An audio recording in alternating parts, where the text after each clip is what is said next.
मित्रांनो, आता हा जो व्हिडिओ आहे आपला रेन इन सातारा, ह्या व्हिडिओचा हा जो एपिसोड आहे तो नंबर 2 आणि शेवटचा एपिसोड आहे. जसं आपण या पावसाबद्दल मागच्या व्हिडिओमध्ये डिस्क्रिप्शन दिली होती की किती सुगंधदार पाऊस पडत आहे, तसंच याच्यामध्ये आपण डिस्क्राईब करणार आहोत की मुसळधार पाऊस किंवा जसं मुलं प्रोनाऊन्स करतात मुसळधार पाऊस, याला कसं डिस्क्रिप्शन दिलं पाहिजे आणि काय डिस्क्रिप्शन दिलं पाहिजे.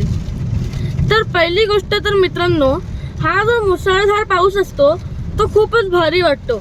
मुलांना याच्यामध्ये जायला आणि भिजून यायला खूप मजा येते.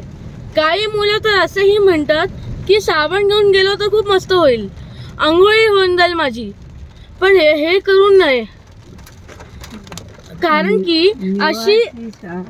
की हे जे पाणी असतं ना मित्रांनो, कधी कधी ॲसिड रेनही होऊ शकतो, जे आपल्या हेल्थसाठी आहे ना खूप हार्मफुल असतं, सगळ्यांना माहीत असेल.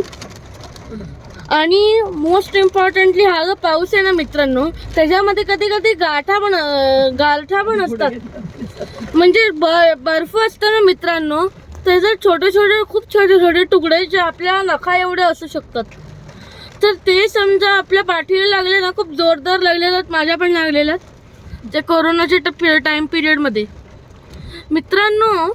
पण पावसात जे पाऊस असतो ना, त्याच्यामध्ये भिजल्यावरती काही होत तर नाही, पण जास्त भिजल्यामुळे पण सर्दीही होऊ शकते.